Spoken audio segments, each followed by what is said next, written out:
مسلمانوں میں جو ہے سب کے ساتھ ایک قسم کا سلوک نہیں ہوگا. یہ بھی ہم نے دیکھا ہم کس میں. مثلا مسلمانوں میں کچھ ایسے ہوں گے جو دین کی بڑی خدمت کرتے ہوں گے. انہوں نے دین حق کا بول بالا کرنے کے لیے، انہوں نے دین حق کی سرفرازی کے لیے بہت کام کیا ہوگا، جان مال وغیرہ صرف کیا ہوگا. ان کا ایک مرتبہ ہوگا.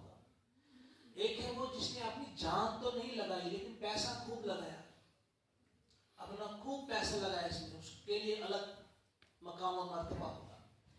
ایک وہ ہوگا جس نے پیسہ تو نہیں دے سکا، وہ غریب تھا لیکن زبان سے بڑی اس نے اپنے وقت دے کر زبان استعمال کر کے، اس کا الگ بنے گا. اسی طرح سے ایک وہ ہے کہ اس نے کچھ بھی نہیں کیا، کہ وہ دین کی کوئی خدمت نہیں کر سکا لیکن مخالفت بھی نہیں کی، نقصان بھی نہیں پہنچایا اس کاز کو جو اقامت دین کا مقصد ہے، اس کو نقصان بھی نہیں پہنچایا، اس کا الگ ہوگا. اور ایک وہ ہے جس نے مخالفت کی ہوگی، جس نے دین کے اس کاز کو، اقامت دین کے اس کاز کو کسی نہ کسی طرح سے نقصان پہنچانے کی کوشش کی ہے، کچھ روڑے اٹکانے کی کوشش کی ہوگی، نفرت عام کرنے کی کوشش کی ہوگی، آپس میں جو فرقہ واریت ہے یا آپس میں جھگڑا پیدا کرنے کے لیے مختلف چیزیں انہوں نے اپنائی ہوں گی. وہاں پہ ان کے ساتھ الگ سے سلوک ہوگا. تو وہ سب کے ساتھ ایک جیسا سلوک نہیں ہوگا.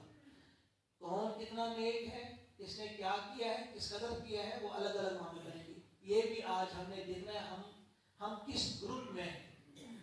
ہم اللہ تعالیٰ کے دین کے خادم ہیں یا دشمن ہیں. ہم اللہ تعالیٰ کے دین کے لیے اپنا وقت دیتے ہیں، اپنا پیسہ دیتے ہیں، اپنا اثر و رسوخ استعمال کرتے ہیں، اپنی زبان استعمال کرتے ہیں. سب چیزیں ہم نے دیکھنی، ٹھیک طرح سے احساس کریں کہ ہم کہاں کھڑے.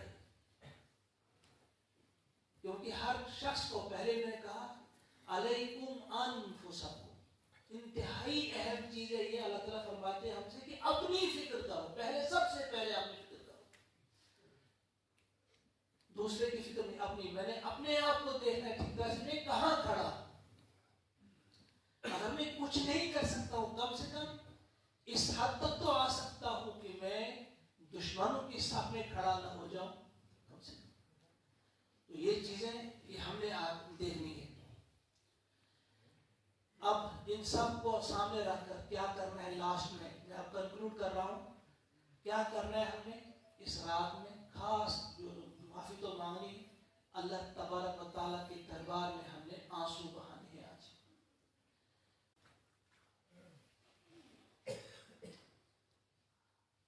ایک شخص بڑا رو رہا تھا، خانہ کعبہ کے ارد گرد گھوم رہا تھا. تو حضرت ذوالنون مصری رحمۃ اللہ علیہ نے پوچھا، امام غزالی نے لکھا ہے کہ انہوں نے پوچھا اچھا آپ کیوں رو رہے ہیں، کیا وجہ ہے؟ کہا آپ کو کیا مجھ سے کیوں پوچھتے ہیں؟ کہا نہیں میں جاننا چاہتا ہوں کہ میں کیا پریشانی ہے، کیا ہے.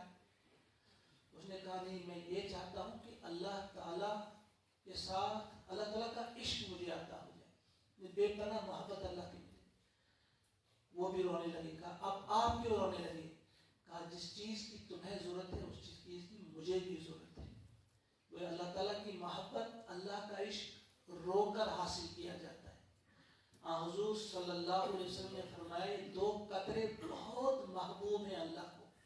2 قطرے، ایک وہ قطرہ جو اللہ تعالیٰ کے خوف سے آنسو سے بہے، آنسو آنکھوں کا قطرہ، اور ایک وہ خون کا قطرہ جو اللہ کے دین کی سربلندی کے لیے بہایا گیا. یہ 2 قطرے بہت محبوب ہیں اللہ تعالیٰ. اسی طرح سے حضرت شاہ عبدالعزیز رحمۃ اللہ علیہ، آپ سب جانتے ہیں حضرت شاہ ولی اللہ رحمۃ اللہ علیہ کے بڑے فرزند ہیں. انہی کے دور کی بات ہے، ایک شخص ہے، اس کی وفات ہو جاتی ہے، اسے دفن کر دیا جاتا ہے. اب ایک شخص جو ہے اس کا جو دفن کرنے والا تھا، اس کی کوئی چیز قبر میں رہ جاتی ہے،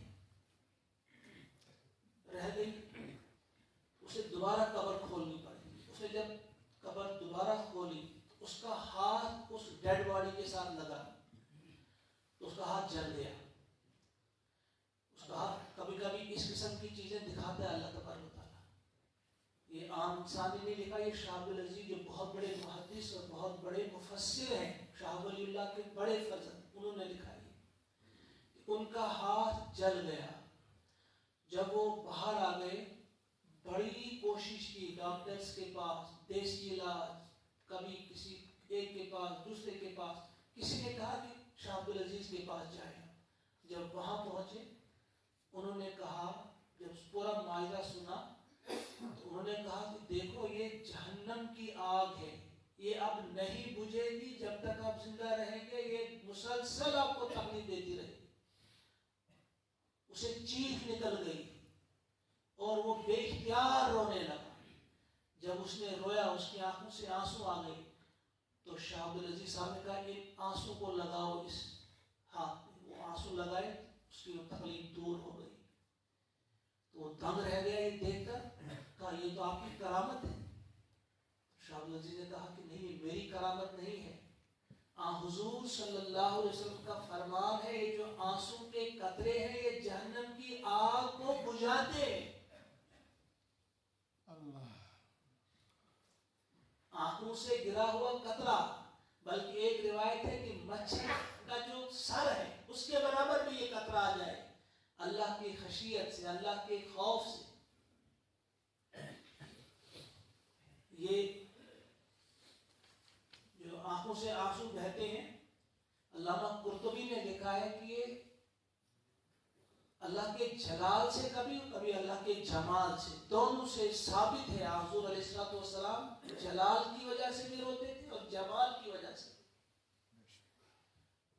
یعنی کبھی کبھی اللہ تعالیٰ کے عذاب کو دیکھ کر، سن کر، پڑھ کر، قرآن آیت کو پڑھ کر آپ بہت روتے تھے، اور کبھی کبھی اللہ تعالیٰ کی نعمتوں کا ذکر پڑھ کر. الرحمن علم القرآن خلق الانسان علمہ البیان. انسان کو رونا آ جاتا ہے اللہ تعالیٰ کی یہ عنایت دیکھ کر کہ کتنا بڑا کرم ہے اللہ کا انسان پہ، کہ بولنے، اپنے جذبات کا اظہار کرنے کی طاقت اللہ نے انسان کو دی ہے.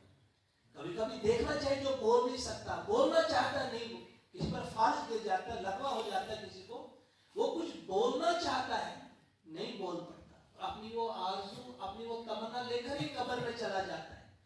اس وقت سوچنا چاہیے کہ یہ بولنے کی طاقت کتنی عظیم ہے. جب انسان پڑھتا ہے علمہ البیان، اللہ تعالیٰ نے انسان کو یہ چیز عطا کی ہے کہ وہ اندر کے جذبات ظاہر کر سکے. اور آگے پھر بہت ساری نعمتوں کا تذکرہ اس میں ہے، اور اکثر بہت ساری صورتوں میں کیا کیا دیا اللہ تعالیٰ نے آپ کے لیے، کیا کیا بنایا، کتنی نعمتیں دی، ان کو یاد کر کے آپ روئیں گے. اور اپنے کسی پرٹیکولر انسان پر بھی کبھی کبھی خاص قسم کا کوئی اللہ تعالیٰ نے احسان کیا ہوتا ہے، کسی بڑے خطرناک حادثے سے نکالا ہوتا ہے، کسی خطرناک بیماری سے اسے شفا دی ہوتی ہے، ملی ہوتی ہے. تو یہ اس قسم کے احسانات یاد کر کے رونا، اور پھر اللہ تعالیٰ کے عذاب کو یاد کر کے رونا. اللہ انہم عن ربہم یومئذ لمحجوبون. ایک روز حضور پڑھ رہے تھے، مسلسل شاید کو دوہرا رہے تھے اور رو رہے تھے. اس طرح سے ایک رات آپ پڑھ رہے تھے، مسلسل ایک آیت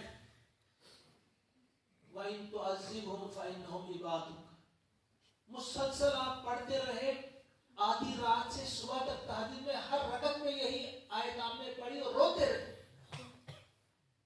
کو یاد کر کے. تو یہ اس طرح سے فرمایا ہے پیارے نبی صلی اللہ علیہ وسلم نے، قیامت کے دن 7 آدمیوں کو اللہ تعالیٰ اپنے سائے میں رکھے گا، جبکہ کوئی سائے نہیں ہوگا. اس میں ایک وہ بھی ہوگا، وَرَجُلٌ ذَكَرَ اللَّهَ خَالِيًا فَفَاضَتْ عَيْنَاهُ. وہ انسان بھی جو تنہائی میں بیٹھ کر رویا، اس کی آنکھوں سے آنسو بہنے لگے، اس کو بھی اللہ تعالیٰ اپنے سائے میں رکھے گا. تو ایک دعا ہمیں کرنی چاہیے، اللہم ارزقنا عینین حتالتین. یا اللہ مجھے بہت بہنے والی آنکھیں عطا فرما، بہت رونے والی آنکھیں. تشفیان القلب بظروف الدموع من خشیتک، تیرے خوف سے بہتے ہوئے یہ آنسو میرے دل کو شفا عطا کرے. قبل ان تکون الدموع دمن، اس سے پہلے کہ میرا دموع دم بن جائے. دموع آنسو کو کہتے ہیں، دم خون کو. اس سے پہلے کہ میرے آنسو خون بن جائیں، کیونکہ وہاں تو خون کے آنسو انسان روئے گا جہنم میں، کہ اس سے پہلے کہ میرے آنسو خون بن جائیں، والاضراس جمرا، اور میرے دانت انگارے بن جائیں، اس سے پہلے تو مجھے رونے کی توفیق عطا فرما، تاکہ میں رو کر اپنے آنسو سے جہنم کی آگ کو بجھا سکوں. تو یہ آج انشاءاللہ مختصر میں نے تھوڑا سا آپ کے سامنے رکھا کہ یہ شب قدر کیا ہے، کس قدر عظیم رات ہے. اور آج یقیناً اللہ تعالیٰ ہمیں معاف فرمائیں گے. ابھی جوڑی میں قدر کرنی نہیں ہے، تھوڑا سا ہم ذکر کریں گے، زیادہ ٹائم آپ کا نہیں لیں گے. تھوڑا سا ذکر کریں گے، اللہ سے مانگیں گے، رو کر گڑ گڑا کر. جو میں نے کہا آنسو بہانے، پیارے نبی نے فرمایا رویا کرو بہت.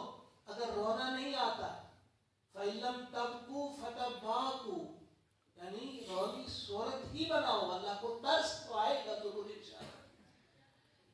روتا کب نہیں انسان؟ جب دل سخت ہو چکا ہوتا ہے. تو یہ دل کی سختی دور کرنے کے لیے یہ بھی اللہ ہی سے ہمیں مانگنا چاہیے. تو ہم تھوڑا سا ذکر کریں گے، اس کے بعد ہم دعا کریں گے انشاءاللہ. یہ کہ تو لائٹ کرو بند، کرو بند.